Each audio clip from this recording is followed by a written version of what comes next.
El Dr. Jekyll y Mr. Hyde, una de las historias más inquietantes jamás escritas. El relato de un hombre que descubre una poción que lo transforma en su malvado alter ego. El amable doctor se convierte en un monstruo capaz de cometer los crímenes más horribles. Mr. Hyde es el psicópata de ficción original. Jekyll y Hyde se convirtieron en la inspiración de todos los demás. Psicosis de Hitchcock, Hannibal Lecter, Freddy Krueger, todos tienen algo de Jekyll y Hyde. Es una obra de ficción, pero está inspirada en hechos reales. Cuando el autor Robert Louis Stevenson la escribió en 1885, se basó en personajes y lugares reales. La capital de Escocia, Edimburgo. Es mucho más que el retrato psicológico de un hombre, es el retrato psicológico de una sociedad, y Edimburgo refleja eso a la perfección. Ahora nuestros investigadores han llegado a Edimburgo para descubrir el mundo perdido del Dr. Jekyll y Mr. Hyde. Consultarán a expertos locales y explorarán los restos de antiguas construcciones. Esto es parte de una calle antigua que ya no existe. Descubrirán un vasto submundo oculto y revelarán el lado oscuro de la historia de esta ciudad. La violencia, la pobreza, la doble vida de algunos de los ciudadanos más respetados. En una secreta red de túneles encontrarán las pruebas de un tráfico ilegal de órganos humanos. Es el mundo perdido del Dr. Jekyll y Mr. Hyde.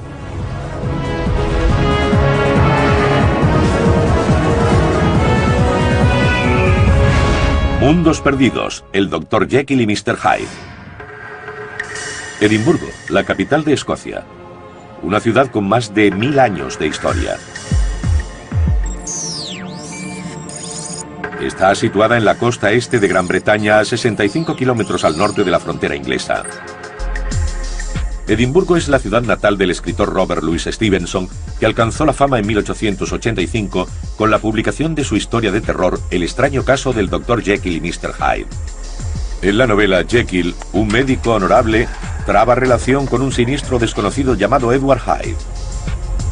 Hyde empieza a matar a todo aquel que se le pone por delante, y cuando finalmente es atrapado se descubre la inimaginable verdad. Él y el bueno de Jekyll son el mismo hombre. Ahora, más de un siglo después de que fuera escrita, nuestros investigadores han venido a Edimburgo para descubrir el verdadero mundo oculto tras la macabra creación de Stevenson. Tras estudiar arquitectura en la Universidad de Yale, Benedict O'Looney viajó por toda Europa explorando edificios antiguos.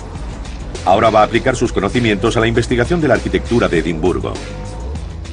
No puedo evitar pensar que estos edificios fueron grandes inspiraciones para la obra de Stevenson, la propia arquitectura de esta ciudad. Tessa Dunlop es una historiadora titulada por la Universidad de Oxford. Creció aquí igual que Stevenson y ahora ha regresado para averiguar cómo esta ciudad dio a luz a Jekyll y Hyde. Robert Louis Stevenson nació, creció y se educó aquí, en Edimburgo. Este es el lugar que conocía y que influyó en su forma de pensar. Y creo que eso fue lo que lo llevó a escribir su novela. La misión de Tessa y Benedict se complica por el hecho de que Stevenson ambientó el libro no en Edimburgo, sino en Londres. Describe la ciudad como un laberinto siniestro cubierto por la niebla. La niebla seguía cubriendo la ciudad sumergida, en la que las farolas resplandecían como rubíes, y esas nubes caídas amortiguaban y asfixiaban la vida ciudadana que seguía su curso. Pero Stevenson nunca pasó mucho tiempo en Londres. No era una ciudad que conociera bien.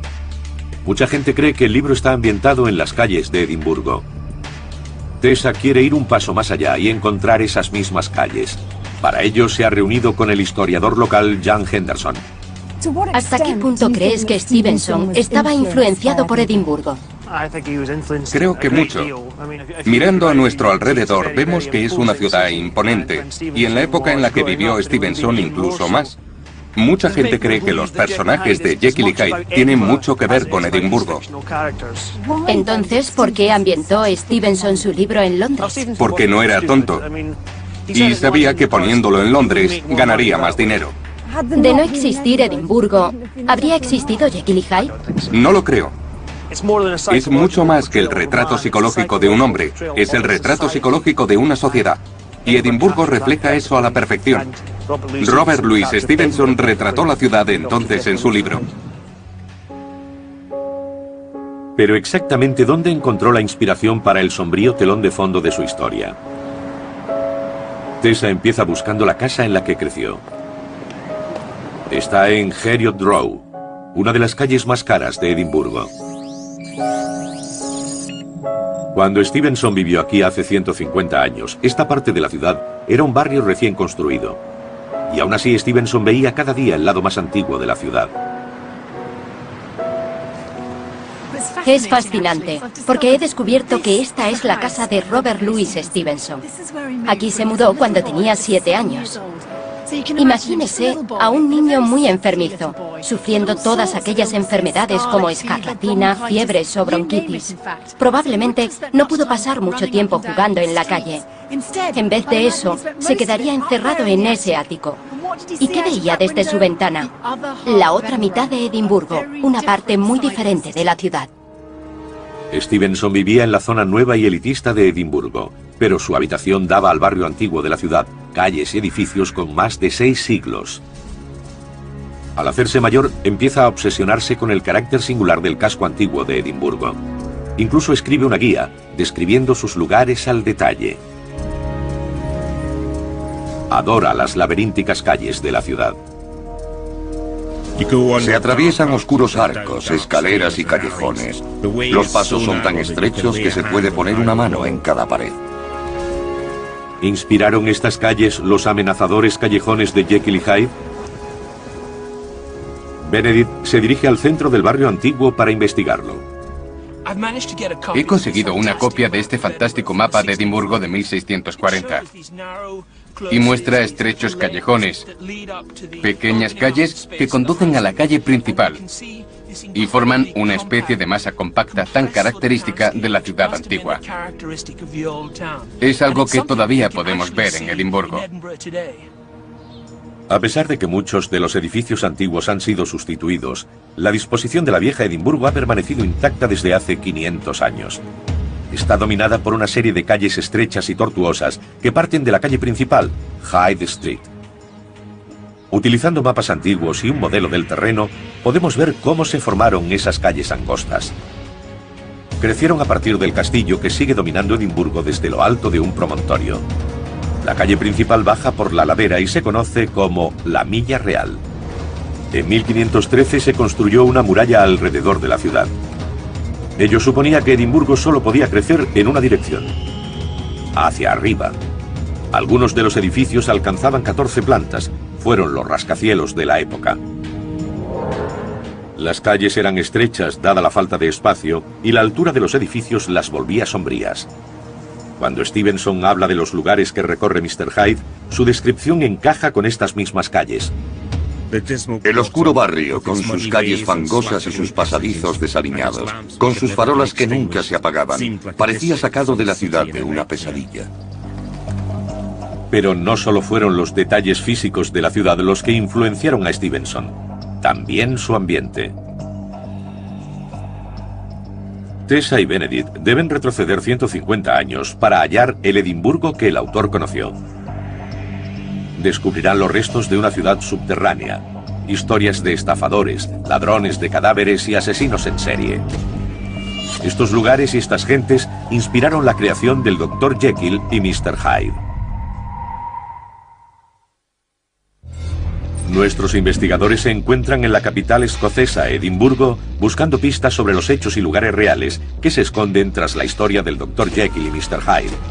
Está ambientada en un siniestro paisaje urbano. Aquí estaba tan oscuro como en noche cerrada, y allí se encendían resplandores castaños. La niebla se rompía y un rayo de luz penetraba entre las espirales. Para averiguar cómo inspiró Edimburgo tal visión, Tessa y Benedict vuelven a visitar la ciudad que el autor conoció hace 150 años. Muchas calles y edificios de la época se conservan gracias al tipo de piedra que predomina en Edimburgo. Tessa se dirige a Salisbury Craigs, una gran colina en medio de la ciudad, para averiguar más. Allí se reúne con el historiador arquitectónico Charles McKean. Una vista preciosa, ¿verdad, Charles? Creo que es una de las pocas ciudades que se puede ver desde una altura así. Y es famosa por sus colinas porque originalmente eran volcanes, ¿verdad? Así es, por lo que nos encontramos ante un paisaje volcánico. Donde ahora está el castillo había un volcán, que al entrar en erupción creó lo que se conoce como cola, y que posteriormente se convirtió en High Street. Aquí había otro volcán justo donde nos encontramos. La geología es la clave para descubrir qué queda de la ciudad que inspiró Jekyll y Hyde. Hace 350 millones de años, los volcanes cubrían esta zona. Durante la era glacial, se erosionó la piedra blanda de alrededor, quedando solo muñones de lava solidificada de hasta 60 metros de altura. Estos se convirtieron en los cimientos sobre los que se levantó la ciudad de Edimburgo. Así que todo esto fue en lava fundida.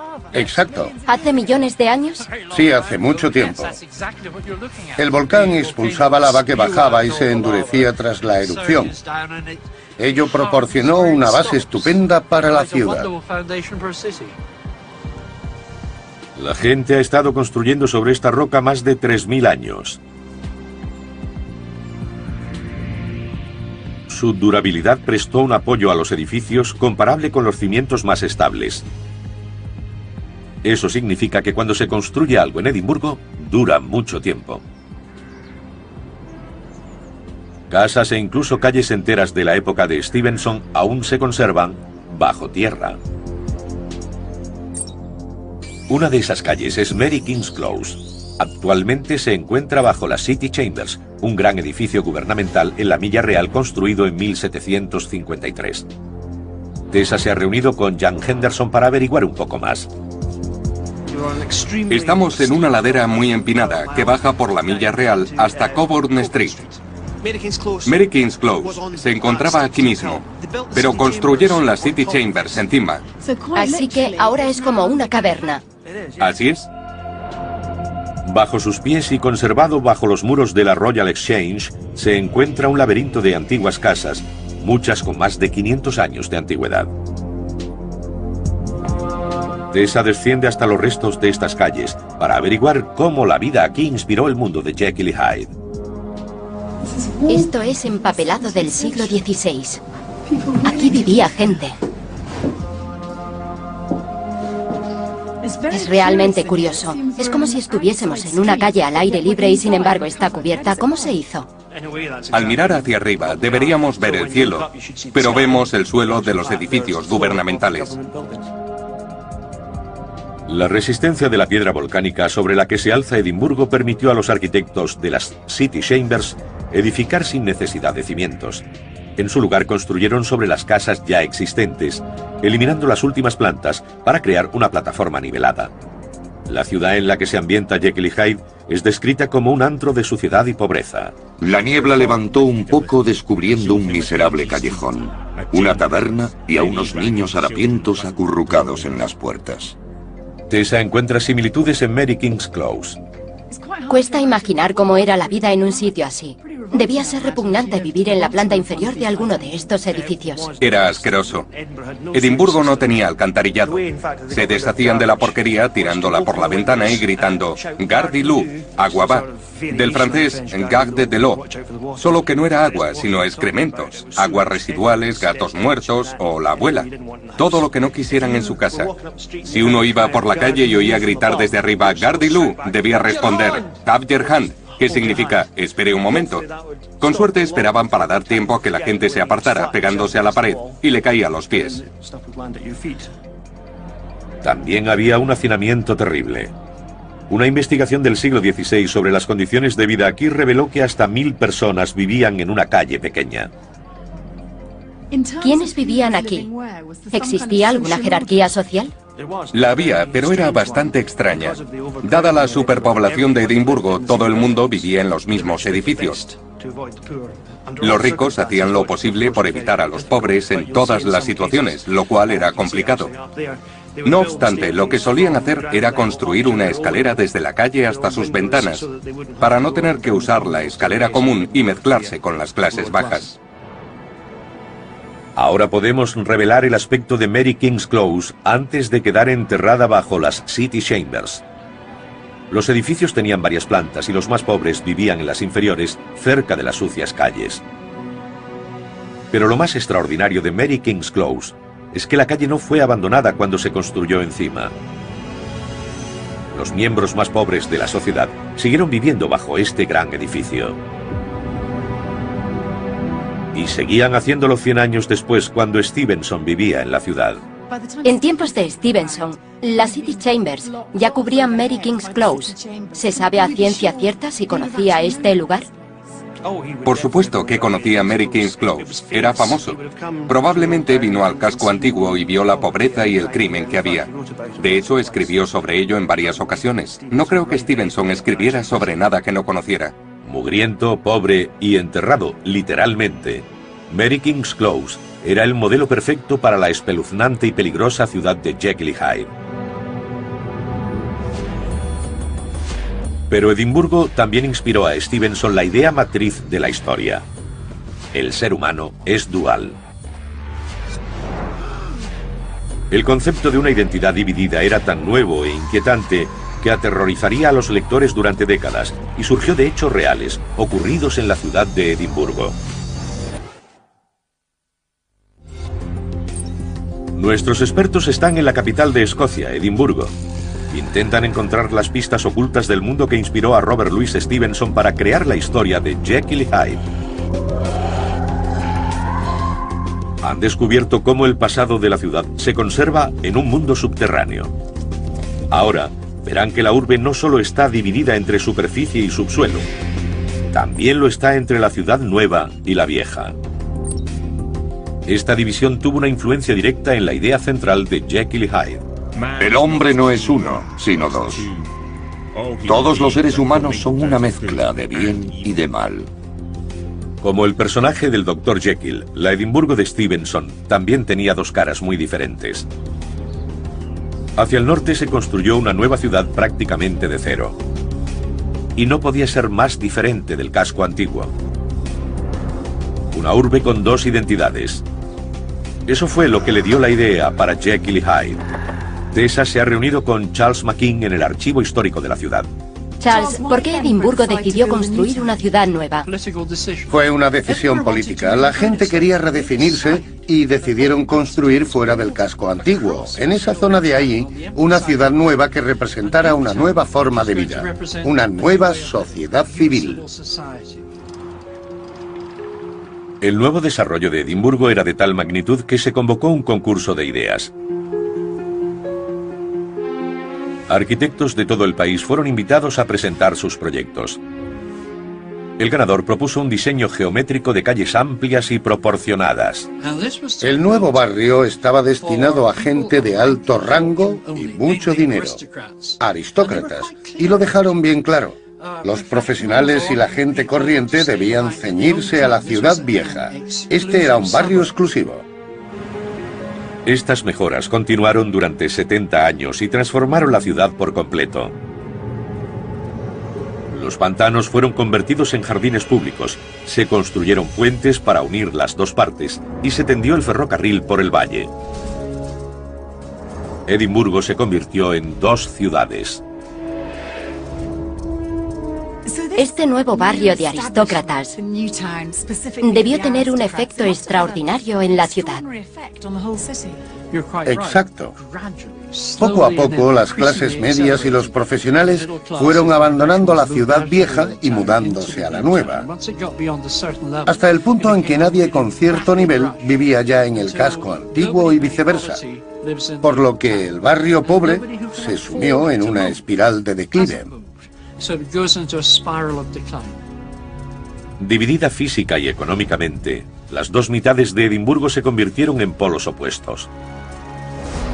Igual que el desequilibrado monstruo que creó Stevenson, una zona era lujosa y respetable, la otra oscura y corrupta. Creo que la mejor forma de explicarlo es viendo este mapa, porque se hizo en 1820 aproximadamente. La ciudad nueva ya estaba concluida y se pueden apreciar las diferencias respecto al casco antiguo. Las casas son grandes y las calles anchas comparados con las antiguas. Es fantástico, porque impacta ver esta simetría en oposición a este laberinto de calles estrechas. Es la representación en piedra de Jekyll y Hyde, ¿verdad? El racional Jekyll y el espeluznante Hyde. Entonces, ¿cree que el libro también trata sobre la ciudad de Edimburgo?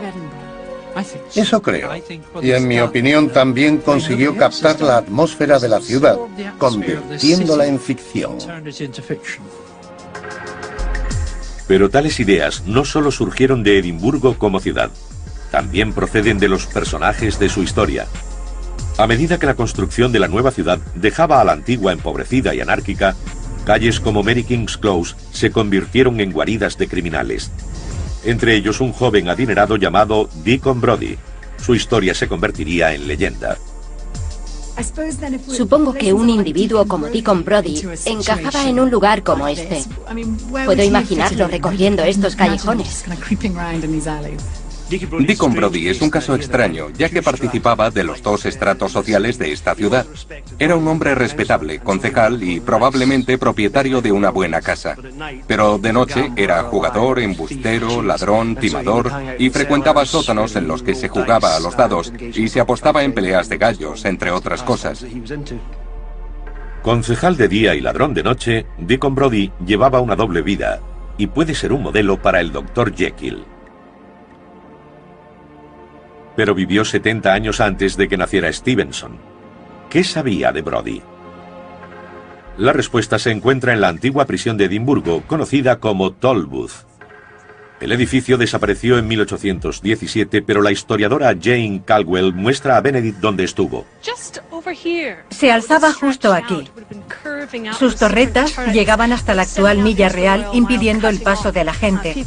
Era un edificio de forma irregular a causa de las modificaciones que sufrió a lo largo de los años. Dentro, las condiciones eran horribles. Por ejemplo, en lugar de cañerías había un agujero en el centro de las celdas al que se arrojaba todo. En Tolbooth también se celebraban ejecuciones públicas y en 1788 Deacon Brodie, capturado durante un robo a mano armada, fue condenado a la horca. Había una plataforma en un lado donde se llevaban a cabo las ejecuciones. Hasta 20.000 personas se congregaban aquí para presenciarlas. Ahora podemos revelar el aspecto que debía tener la antigua prisión cuando Brodie fue ahorcado. Varios años antes se había levantado un nuevo cadalso para que la multitud pudiera ver mejor las ejecuciones. Ni siquiera estaba nervioso cuando subió al patíbulo. Cuenta la leyenda que incluso se colocó cosas en el cuello y sobornó al verdugo para que no lo colgara del todo. El chanchullo de Brodie no le sirvió de nada. Su muerte debió ser dolorosa. Desde el siglo XIX en Gran Bretaña se utilizaba el método de la cuerda larga para ahorcar mediante la fuerza y longitud de la caída, rompiendo el cuello al condenado. La muerte era inmediata. Pero antes de eso, en la época de Brodie, los patíbulos no tenían tanta caída y la víctima moría por estrangulación, en ocasiones al cabo de una hora. La ejecución de Deacon Brodie fue un gran acontecimiento público. Se convirtió en un héroe del pueblo. La teoría de Jane es que Brodie fue la principal inspiración para la obra de Stevenson.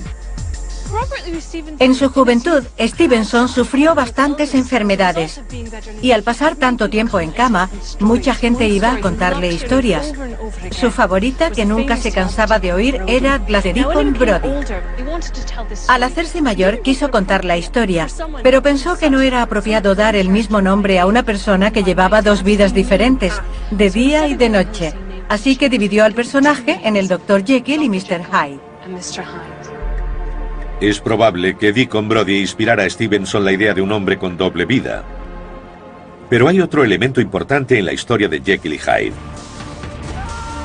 Un experimento científico que sale mal. Esta idea también está inspirada en hechos de la vida real. A continuación descubriremos la morbosa historia de algunos de los cirujanos más eminentes de la ciudad.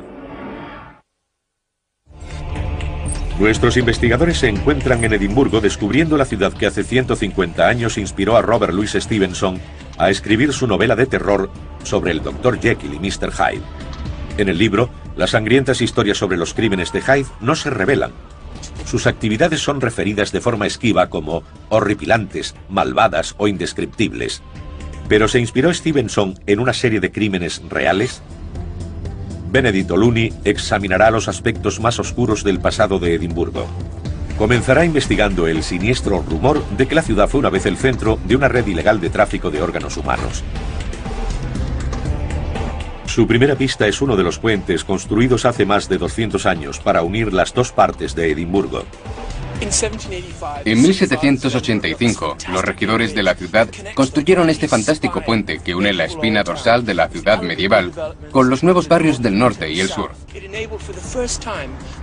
Por primera vez, los ciudadanos podían pasar del casco antiguo a los elegantes barrios de la zona alta sin bajar a las viejas calles de esta parte insalubre del fondo de la ciudad.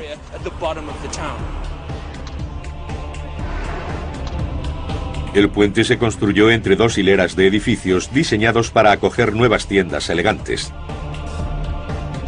Las casas ocultaban 19 arcos de apoyo.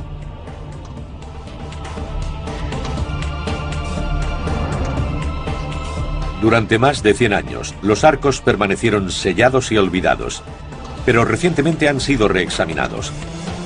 Ahora Benedict quiere averiguar qué relación tienen con la historia de Jekyll y Hyde. Vaya, un espacio fantástico. ¡Qué alto! Nos encontramos bajo el puente sur. El tráfico pasa por encima de nosotros. Así que estamos ante la erradicación de viviendas insalubres. Derribaron unas calles tortuosas del casco antiguo y las convirtieron en esta impresionante muestra de ingeniería civil de finales del 18.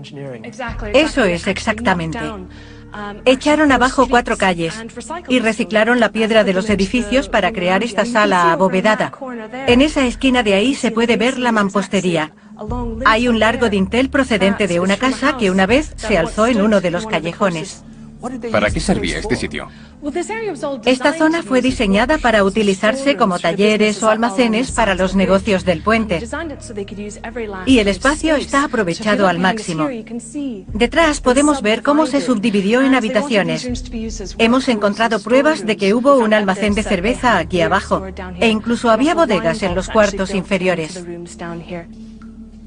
Mientras las clases altas de Edimburgo disfrutaban de su nuevo puente en la superficie, los ciudadanos más pobres trabajaban en la miseria aquí abajo.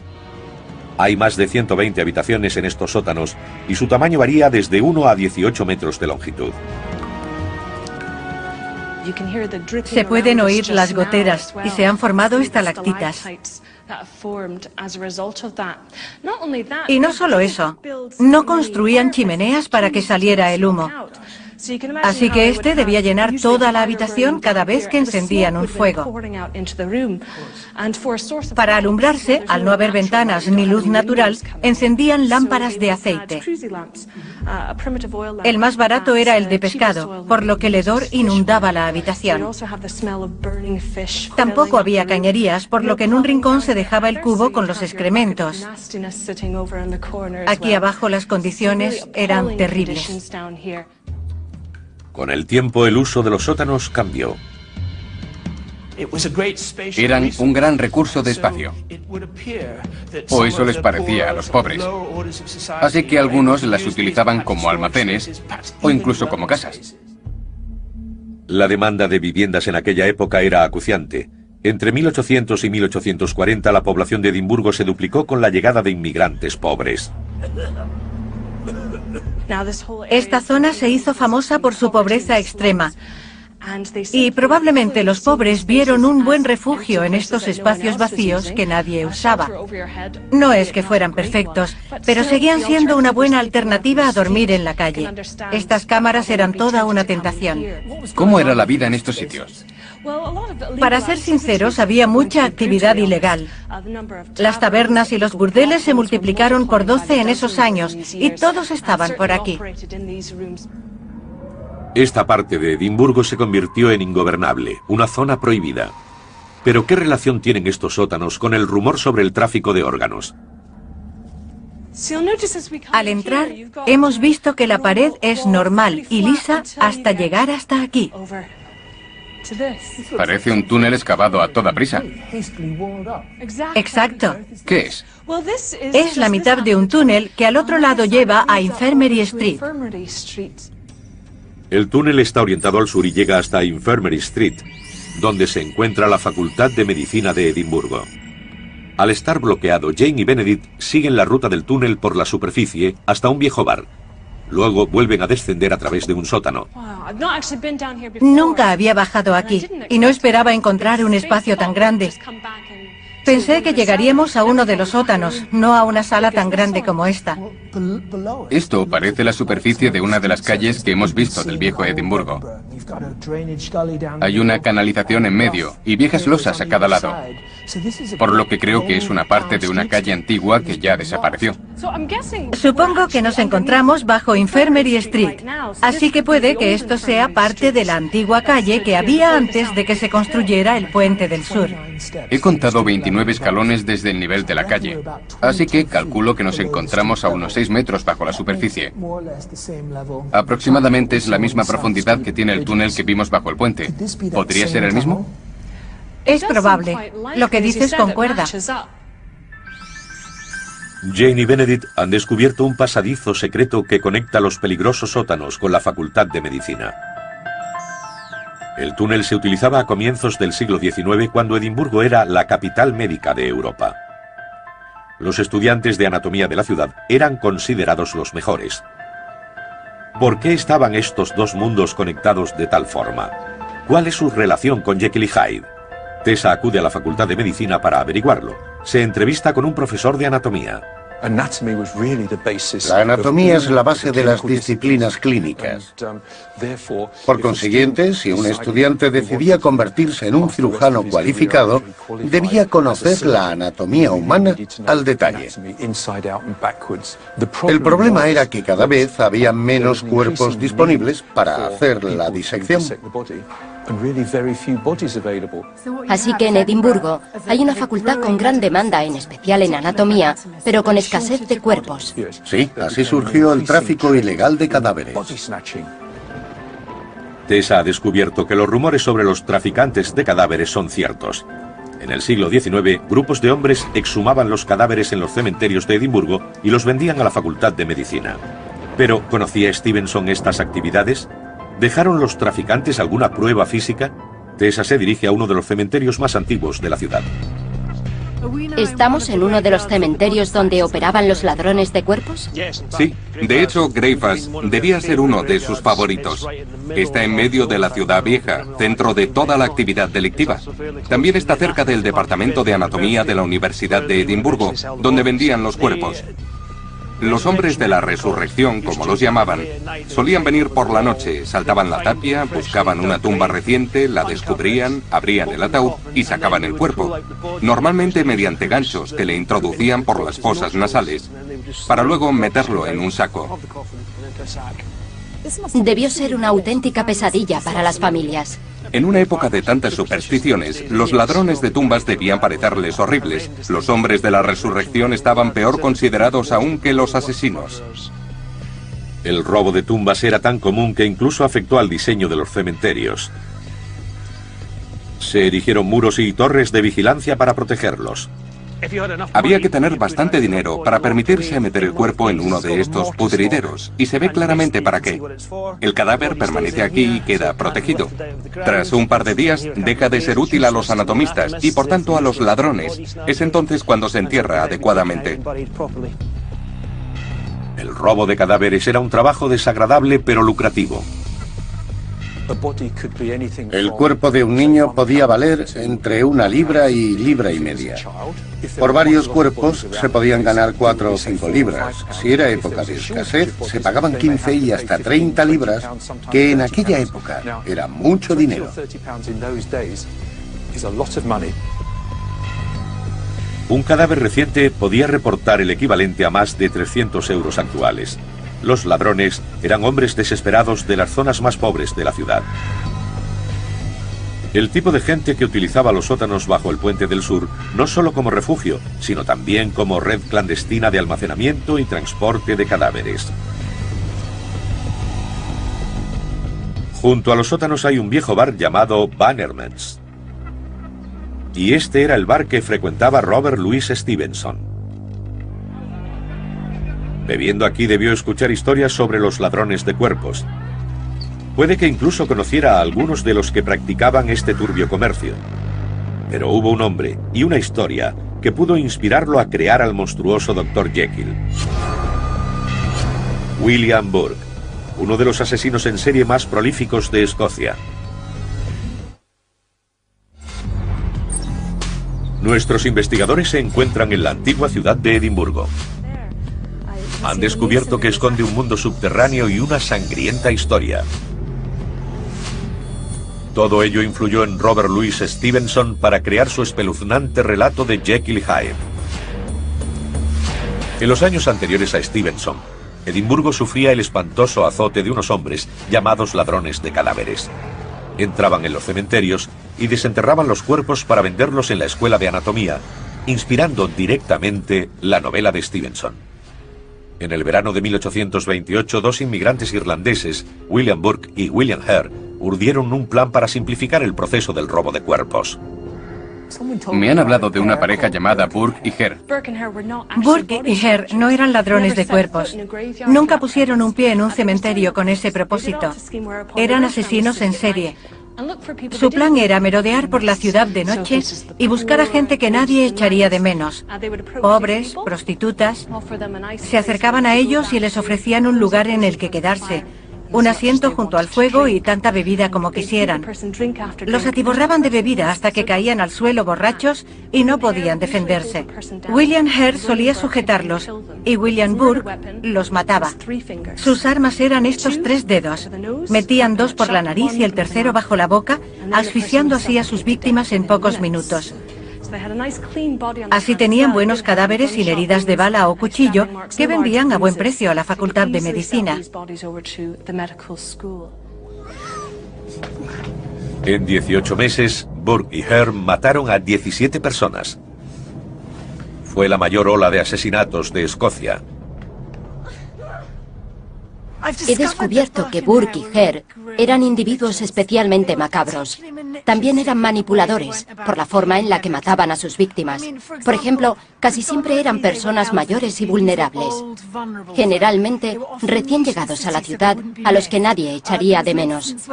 En una ocasión mataron a una prostituta y a un niño inválido. Es horrible. Pero Burke y Hare no quedarían impunes. Un ayudante de cirujano reconoció uno de los cuerpos que Burke le había traído. Era el de una joven prostituta llamada Mary Patterson. Probablemente el ayudante, el señor Ferguson, se había acostado con ella unos días antes. Varios estudiantes también lo habrían hecho en los días o semanas anteriores.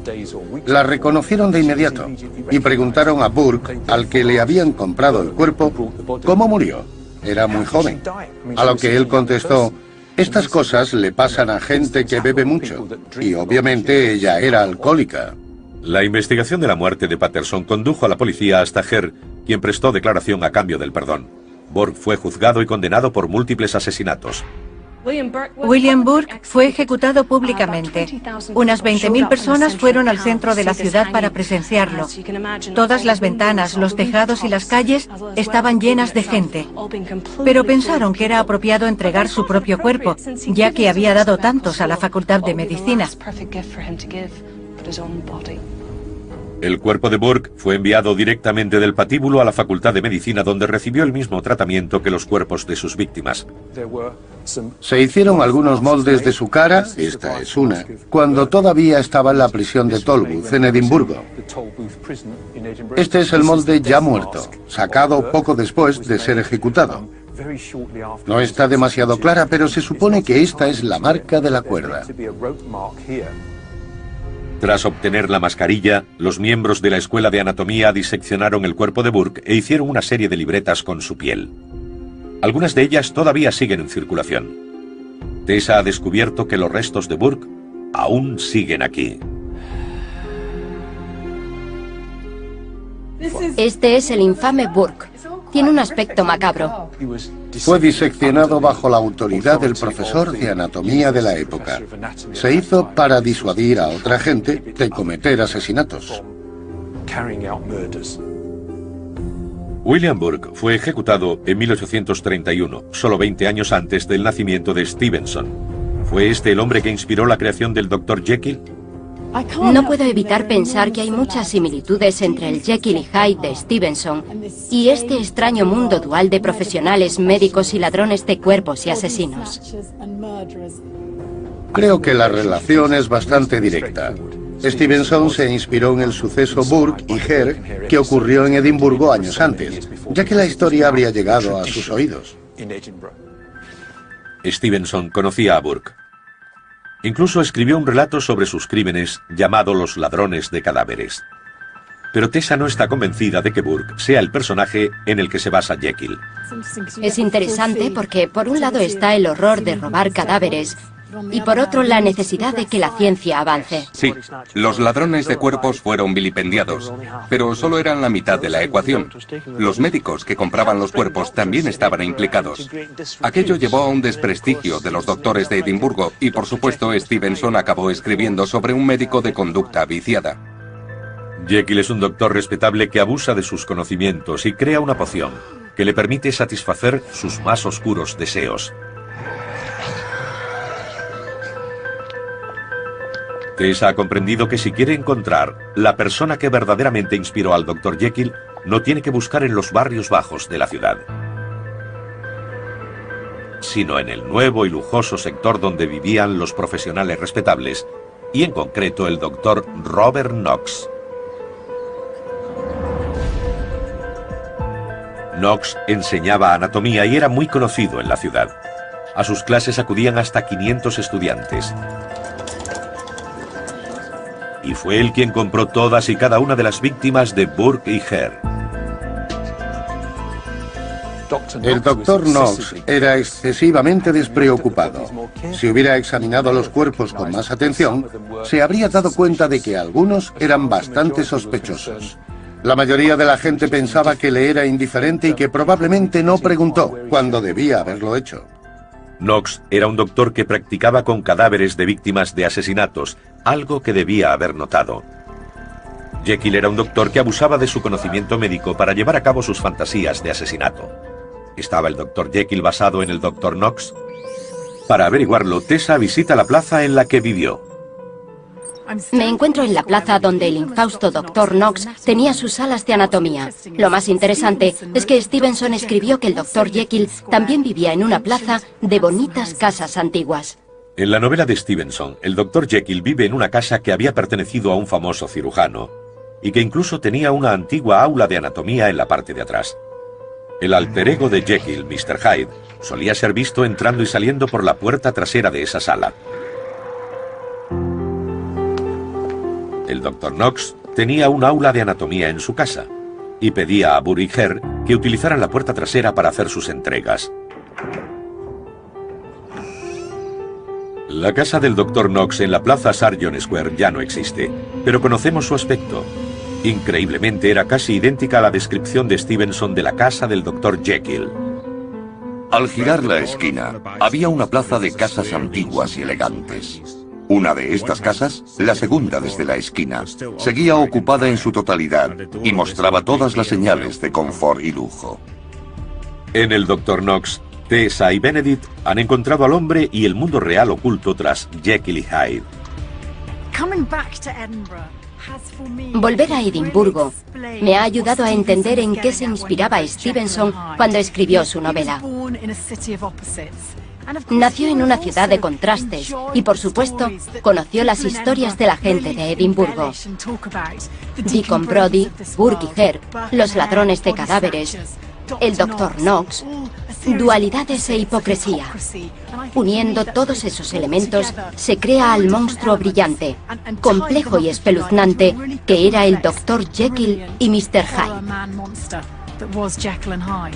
Tessa y Benedict han descubierto que la novela de Stevenson estaba influenciada por los edificios y por la historia de Edimburgo. Tras explorar esta increíble secuencia de espacios en la ciudad nueva y en la antigua, los sótanos bajo los puentes del siglo XVIII, estoy convencido de que es esta antigua ciudad orgánicamente trazada la que inspiró la historia del Dr. Jekyll y Mr. Hyde. Han descubierto que la inspiración para Jekyll y Hyde no fue una sola persona o edificio. Fue la singular combinación de antros lúgubres, tortuosos personajes históricos y el hecho de que la propia ciudad tenga doble personalidad. Viendo Edimburgo a través de los ojos de Stevenson, han descubierto que oculto bajo la ciudad moderna aún existe el mundo perdido del Dr. Jekyll y Mr. Hyde. Y creo que eso fue lo que lo llevó a escribir su novela. La misión de Tessa y Benedict se complica por el hecho de que Stevenson ambientó el libro no en Edimburgo, sino en Londres. Describe la ciudad como un laberinto siniestro cubierto por la niebla.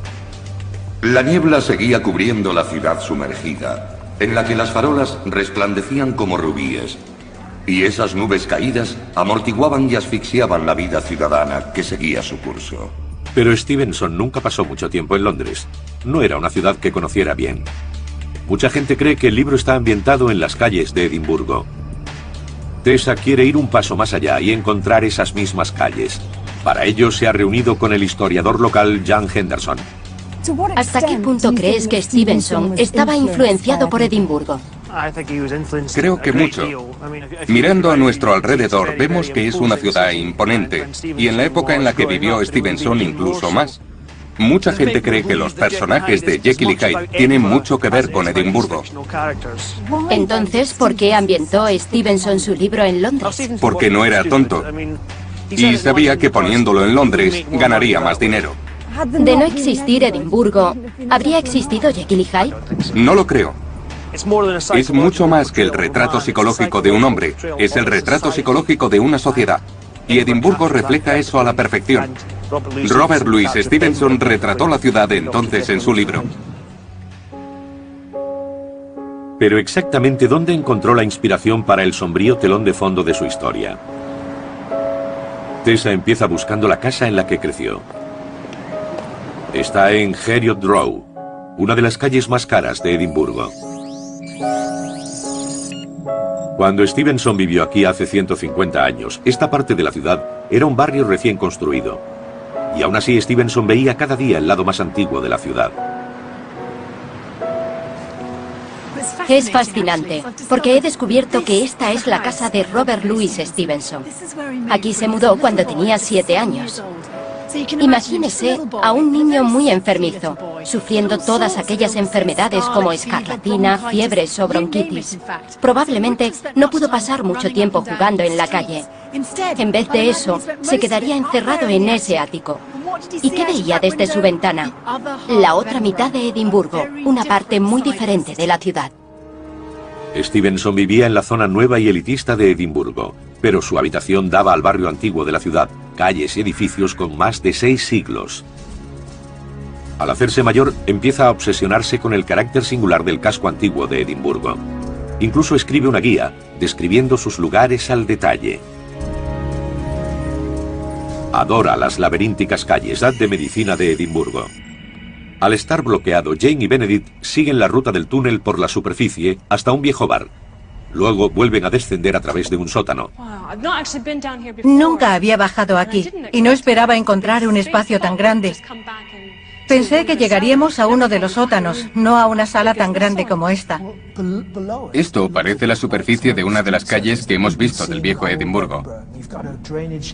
Hay una canalización en medio y viejas losas a cada lado, por lo que creo que es una parte de una calle antigua que ya desapareció. Supongo que nos encontramos bajo Infirmary Street, así que puede que esto sea parte de la antigua calle que había antes de que se construyera el puente del sur. He contado 29 escalones desde el nivel de la calle, así que calculo que nos encontramos a unos 6 metros bajo la superficie. Aproximadamente es la misma profundidad que tiene el túnel que vimos bajo el puente. ¿Podría ser el mismo? Es probable. Lo que dices concuerda. Jane y Benedict han descubierto un pasadizo secreto que conecta los peligrosos sótanos con la Facultad de Medicina. El túnel se utilizaba a comienzos del siglo XIX, cuando Edimburgo era la capital médica de Europa. Los estudiantes de anatomía de la ciudad eran considerados los mejores. ¿Por qué estaban estos dos mundos conectados de tal forma? ¿Cuál es su relación con Jekyll y Hyde? Tessa acude a la Facultad de Medicina para averiguarlo. Se entrevista con un profesor de anatomía. La anatomía es la base de las disciplinas clínicas. Por consiguiente, si un estudiante decidía convertirse en un cirujano cualificado, debía conocer la anatomía humana al detalle. El problema era que cada vez había menos cuerpos disponibles para hacer la disección. Así que en Edimburgo hay una facultad con gran demanda, en especial en anatomía, pero con escasez de cuerpos. Sí, así surgió el tráfico ilegal de cadáveres. Tessa ha descubierto que los rumores sobre los traficantes de cadáveres son ciertos. En el siglo XIX, grupos de hombres exhumaban los cadáveres en los cementerios de Edimburgo y los vendían a la Facultad de Medicina. Pero, ¿conocía Stevenson estas actividades? ¿Dejaron los traficantes alguna prueba física? Tessa se dirige a uno de los cementerios más antiguos de la ciudad. ¿Estamos en uno de los cementerios donde operaban los ladrones de cuerpos? Sí, de hecho, Greyfus debía ser uno de sus favoritos. Está en medio de la ciudad vieja, centro de toda la actividad delictiva. También está cerca del departamento de anatomía de la Universidad de Edimburgo, donde vendían los cuerpos. Los hombres de la resurrección, como los llamaban, solían venir por la noche, saltaban la tapia, buscaban una tumba reciente, la descubrían, abrían el ataúd y sacaban ello en varias ocasiones. No creo que Stevenson escribiera sobre nada que no conociera. Mugriento, pobre y enterrado, literalmente. Mary King's Close era el modelo perfecto para la espeluznante y peligrosa ciudad de Jekyll y Hyde. Pero Edimburgo también inspiró a Stevenson la idea matriz de la historia. El ser humano es dual. El concepto de una identidad dividida era tan nuevo e inquietante que aterrorizaría a los lectores durante décadas, y surgió de hechos reales, ocurridos en la ciudad de Edimburgo. Nuestros expertos están en la capital de Escocia, Edimburgo. Intentan encontrar las pistas ocultas del mundo que inspiró a Robert Louis Stevenson para crear la historia de Jekyll y Hyde. Han descubierto cómo el pasado de la ciudad se conserva en un mundo subterráneo. Ahora verán que la urbe no solo está dividida entre superficie y subsuelo, también lo está entre la ciudad nueva y la vieja. Esta división tuvo una influencia directa en la idea central de Jekyll y Hyde. El hombre no es uno, sino dos. Todos los seres humanos son una mezcla de bien y de mal. Como el personaje del Dr. Jekyll, la Edimburgo de Stevenson también tenía dos caras muy diferentes. Hacia el norte se construyó una nueva ciudad prácticamente de cero. Y no podía ser más diferente del casco antiguo. Una urbe con dos identidades. Eso fue lo que le dio la idea para Jekyll y Hyde. Tessa se ha reunido con Charles McKean en el archivo histórico de la ciudad. Charles, ¿por qué Edimburgo decidió construir una ciudad nueva? Fue una decisión política. La gente quería redefinirse y decidieron construir fuera del casco antiguo, en esa zona de ahí, una ciudad nueva que representara una nueva forma de vida, una nueva sociedad civil. El nuevo desarrollo de Edimburgo era de tal magnitud que se convocó un concurso de ideas. Arquitectos de todo el país fueron invitados a presentar sus proyectos. El ganador propuso un diseño geométrico de calles amplias y proporcionadas. El nuevo barrio estaba destinado a gente de alto rango y mucho dinero, aristócratas, y lo dejaron bien claro. Los profesionales y la gente corriente debían ceñirse a la ciudad vieja. Este era un barrio exclusivo. Estas mejoras continuaron durante 70 años y transformaron la ciudad por completo. Los pantanos fueron convertidos en jardines públicos, se construyeron puentes para unir las dos partes y se tendió el ferrocarril por el valle. Edimburgo se convirtió en Dos Jekyll y Mr. Hyde. Está ambientada en un siniestro paisaje urbano. Aquí estaba tan oscuro como en noche cerrada, y allí se encendían resplandores castaños. La niebla se rompía y un rayo de luz penetraba entre las espirales. Para averiguar cómo inspiró Edimburgo tal visión, Tessa y Benedict vuelven a visitar la ciudad que el autor conoció hace 150 años. Muchas calles y edificios de la época se conservan gracias al tipo de piedra que predomina en Edimburgo. Tessa se dirige a Salisbury Craigs, una gran colina en medio de la ciudad, para averiguar más. Allí se reúne con el historiador arquitectónico Charles McKean. Una vista preciosa, ¿verdad, Charles? Creo que es una de las pocas ciudades que se puede ver desde una altura así. Y es famosa por sus colinas porque originalmente eran volcanes, ¿verdad? Así es, por lo que nos encontramos ante un paisaje volcánico. Donde ahora está el castillo había un volcán, que al entrar en erupción creó lo que se conoce como cola, y que posteriormente se convirtió en High Street. Aquí había otro volcán justo donde nos encontramos. La geología es la clave para descubrir qué queda de la ciudad que inspiró Jekyll y Hyde. Hace 350 millones de años, los volcanes cubrían esta zona. Durante la era glacial, se erosionó la piedra blanda de alrededor, quedando solo muñones de lava solidificada de hasta 60 metros de altura. Estos se convirtieron en los cimientos sobre los que se levantó la ciudad de Edimburgo. Así que todo esto fue en lava fundida. Exacto. ¿Hace millones de años? Sí, hace mucho tiempo. El volcán expulsaba lava que bajaba y se endurecía tras la erupción. Ello proporcionó una base estupenda para la ciudad. La gente ha estado construyendo sobre esta roca más de 3000 años. Su durabilidad prestó un apoyo a los edificios comparable con los cimientos más estables. Eso significa que cuando se construye algo en Edimburgo, dura mucho tiempo. Casas e incluso calles enteras de la época de Stevenson aún se conservan bajo tierra. Una de esas calles es Mary King's Close. Actualmente se encuentra bajo la City Chambers, un gran edificio gubernamental en la Milla Real construido en 1753. Tessa se ha reunido con Jan Henderson para averiguar un poco más. Estamos en una ladera muy empinada que baja por la Milla Real hasta Coburn Street. Mary King's Close se encontraba aquí mismo, pero construyeron la City Chambers encima. Así que ahora es como una caverna. Así es. Bajo su antigua que ya no existe. Descubrirán un vasto submundo oculto y revelarán el lado oscuro de la historia de esta ciudad. La violencia, la pobreza, la doble vida de algunos de los ciudadanos más respetados.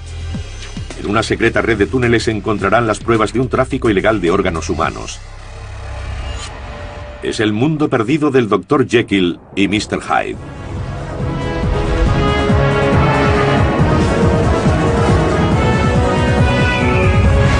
Mundos perdidos, el Dr. Jekyll y Mr. Hyde. Edimburgo, la capital de Escocia. Una ciudad con más de 1000 años de historia. Está situada en la costa este de Gran Bretaña, a 65 kilómetros al norte de la frontera inglesa.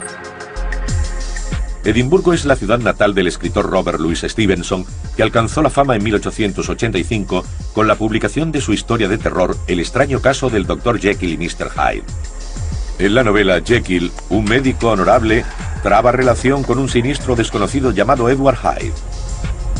Hyde empieza a matar a todo aquel que se le pone por delante, y cuando finalmente es atrapado se descubre la inimaginable verdad.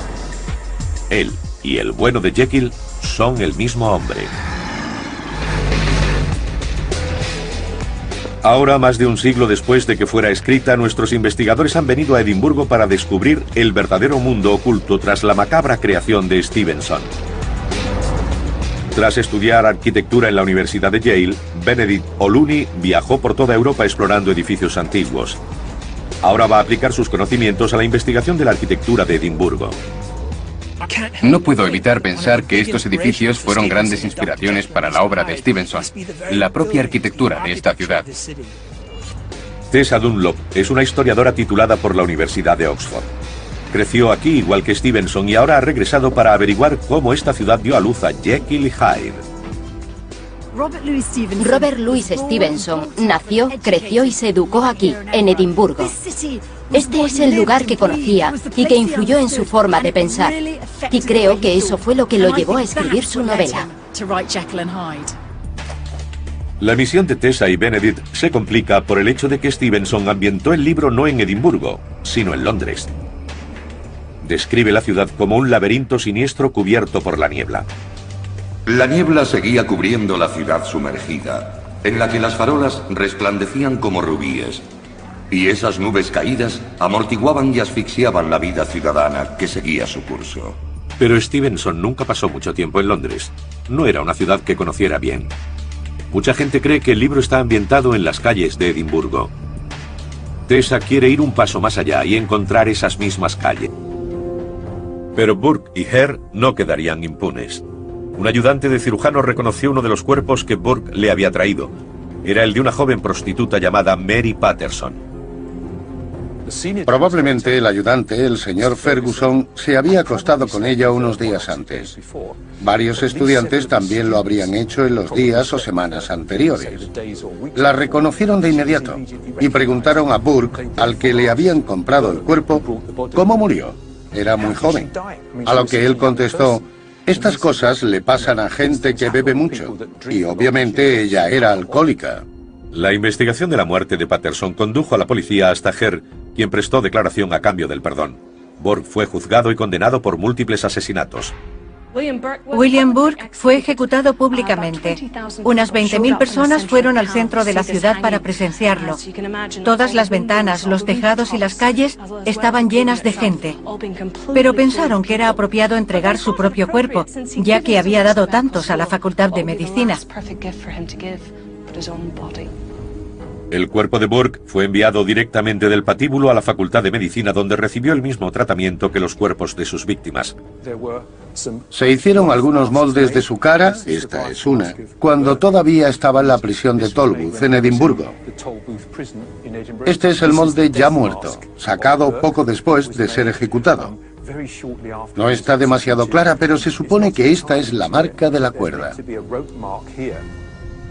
Tras obtener la mascarilla, los miembros de la Escuela de Anatomía diseccionaron el cuerpo de Burke e hicieron una serie de libretas con su piel. Algunas de ellas todavía siguen en circulación. Tessa ha descubierto que los restos de Burke aún siguen aquí. Este es el infame Burke. Tiene un aspecto macabro. Fue diseccionado bajo la autoridad del profesor de anatomía de la época. Se hizo para disuadir a otra gente de cometer asesinatos.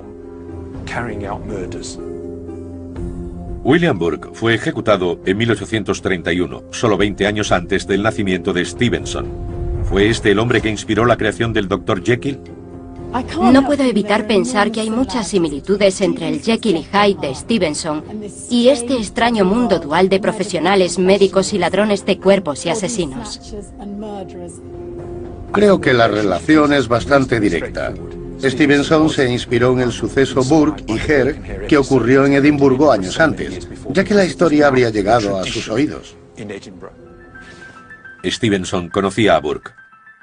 Incluso escribió un relato sobre sus crímenes llamado Los ladrones de cadáveres. Pero Tessa no está convencida de que Burke sea el personaje en el que se basa Jekyll. Encuentra la Facultad de Medicina de Edimburgo. Al estar bloqueado, Jane y Benedict siguen la ruta del túnel por la superficie hasta un viejo bar. Luego vuelven a descender a través de un sótano. Nunca había bajado aquí y no esperaba encontrar un espacio tan grande. Pensé que llegaríamos a uno de los sótanos, no a una sala tan grande como esta. Esto parece la superficie de una de las calles que hemos visto del viejo Edimburgo. Hay una canalización en medio y viejas losas a cada lado, por lo que creo que es una parte de una calle antigua que ya desapareció.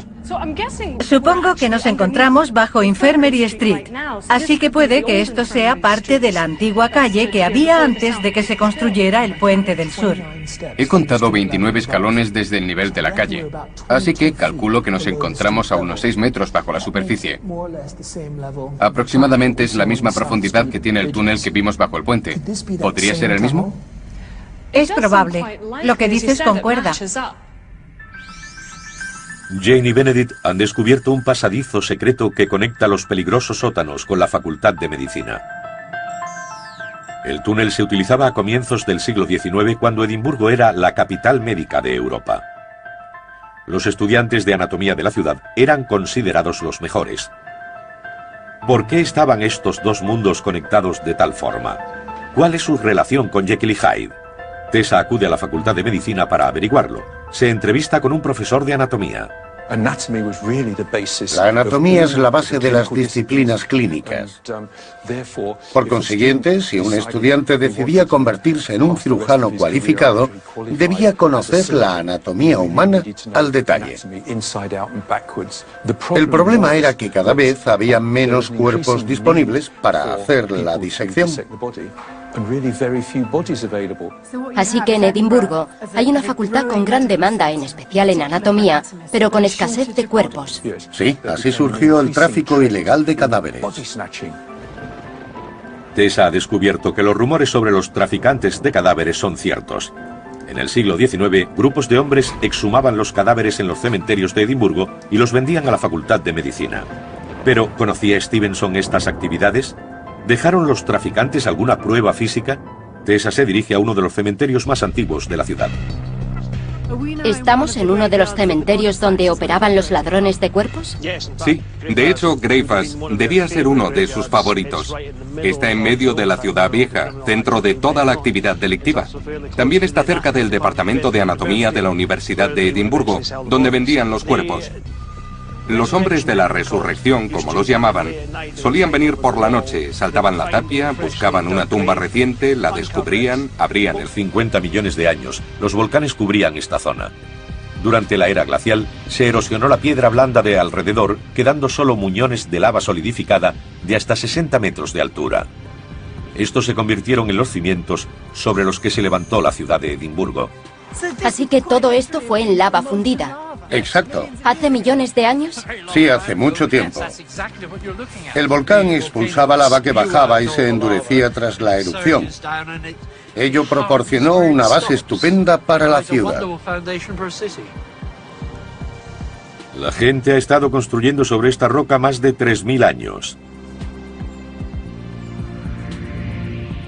Su durabilidad prestó un apoyo a los edificios comparable con los cimientos más estables. Eso significa que cuando se construye algo en Edimburgo, dura mucho tiempo. Casas e incluso calles enteras de la época de Stevenson aún se conservan bajo tierra. Una de esas calles es Mary King's Close. Actualmente se encuentra bajo la City Chambers, un gran edificio gubernamental en la Milla Real construido en 1753. Tessa se ha reunido con Jan Henderson para averiguar un poco más. Estamos en una ladera muy empinada que baja por la Milla Real hasta Coburn Street. Mary King's Close se encontraba aquí mismo, pero construyeron la City Chambers encima. Así que ahora es como una caverna. Así es. Bajo sus pies y conservado bajo los muros de la Royal Exchange, se encuentra un laberinto de antiguas casas, muchas con más de 500 años de antigüedad.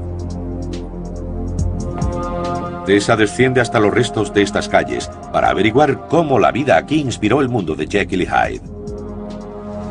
Esto es empapelado del siglo XVI. Aquí vivía gente. Es realmente curioso. Es como si estuviésemos en una calle al aire libre y sin embargo está cubierta. ¿Cómo se hizo? Al mirar hacia arriba deberíamos ver el cielo, pero vemos el suelo de los edificios gubernamentales. La resistencia de la piedra volcánica sobre la que se alza Edimburgo permitió a los arquitectos de las City Chambers edificar sin necesidad de cimientos. En su lugar construyeron sobre las casas ya existentes, eliminando las últimas plantas para crear una plataforma nivelada. La ciudad en la que se ambienta Jekyll y Hyde es descrita como un antro de suciedad y pobreza. La niebla levantó un poco descubriendo un miserable callejón, una taberna y a unos niños harapientos acurrucados en las puertas. Tessa encuentra similitudes en Mary King's Close. Cuesta imaginar cómo era la vida en un sitio así. Debía ser repugnante vivir en la planta inferior de alguno de estos edificios. No a una sala tan grande como esta. Esto parece la superficie de una de las calles que hemos visto del viejo Edimburgo. Hay una canalización en medio y viejas losas a cada lado, por lo que creo que es una parte de una calle antigua que ya desapareció. Supongo que nos encontramos bajo Infirmary Street, así que puede que esto sea parte de la antigua calle que había antes de que se construyera el puente del sur. He contado 29 escalones desde el nivel de la calle, así que calculo que nos encontramos a unos 6 metros bajo la superficie. Aproximadamente es la misma profundidad que tiene el túnel que vimos bajo el puente. ¿Podría ser el mismo? Es probable. Lo que dices concuerda. Jane y Benedict han descubierto un pasadizo secreto que conecta los peligrosos sótanos con la Facultad de Medicina. El túnel se utilizaba a comienzos del siglo XIX, cuando Edimburgo era la capital médica de Europa. Los estudiantes de anatomía de la ciudad eran considerados los mejores. ¿Por qué estaban estos dos mundos conectados de tal forma? ¿Cuál es su relación con Jekyll y Hyde? Tessa acude a la Facultad de Medicina para averiguarlo. Se entrevista con un profesor de anatomía. La anatomía es la base de las disciplinas clínicas. Por consiguiente, si un estudiante decidía convertirse en un cirujano cualificado, debía conocer la anatomía humana al detalle. El problema era que cada vez había menos cuerpos disponibles para hacer la disección. Así que en Edimburgo hay una facultad con gran demanda, en especial en anatomía, pero con escasez de cuerpos. Sí, así surgió el tráfico ilegal de cadáveres. Tessa ha descubierto que los rumores sobre los traficantes de cadáveres son ciertos. En el siglo XIX, grupos de hombres exhumaban los cadáveres en los cementerios de Edimburgo y los vendían a la Facultad de Medicina. Pero, ¿conocía Stevenson estas actividades? ¿Dejaron los traficantes alguna prueba física? Tessa se dirige a uno de los cementerios más antiguos de la ciudad. ¿Estamos en uno de los cementerios donde operaban los ladrones de cuerpos?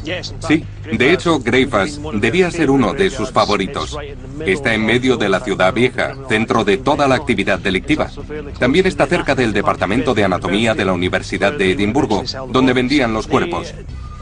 Los hombres de la resurrección, como los llamaban, solían venir por la noche, saltaban la tapia, buscaban una tumba reciente, la descubrían, abrían el ataúd y sacaban el cuerpo, normalmente mediante ganchos que le introducían por las fosas nasales, para luego meterlo en un saco. Debió ser una auténtica pesadilla para las familias.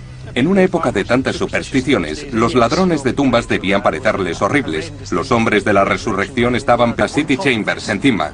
Así que ahora es como una caverna. Así es.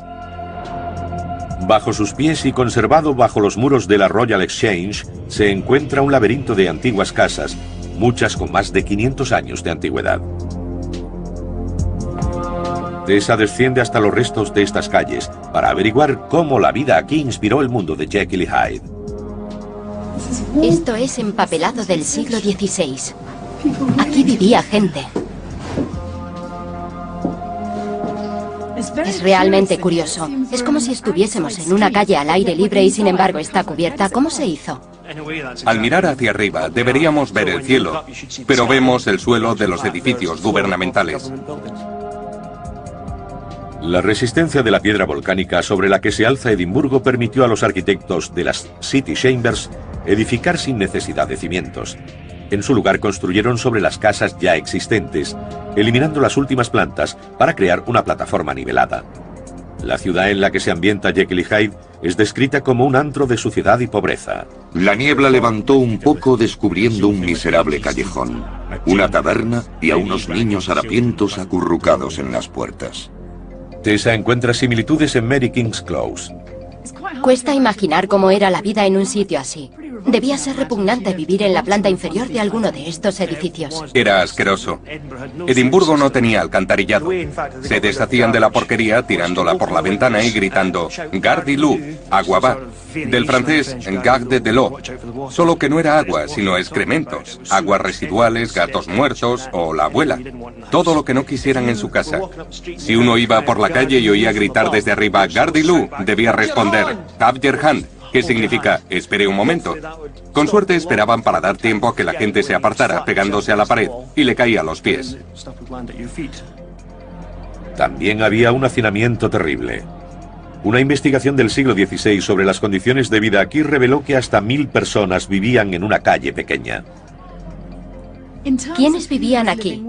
¿Existía alguna jerarquía social? La había, pero era bastante extraña. Dada la superpoblación de Edimburgo, todo el mundo vivía en los mismos edificios. Los ricos hacían lo posible por evitar a los pobres en todas las situaciones, lo cual era complicado. No obstante, lo que solían hacer era construir una escalera desde la calle hasta sus ventanas, para no tener que usar la escalera común y mezclarse con las clases bajas. Ahora podemos revelar el aspecto de Mary King's Close antes de quedar enterrada bajo las City Chambers. Los edificios tenían varias plantas y los más pobres vivían en las inferiores, cerca de las sucias calles. Pero lo más extraordinario de Mary King's Close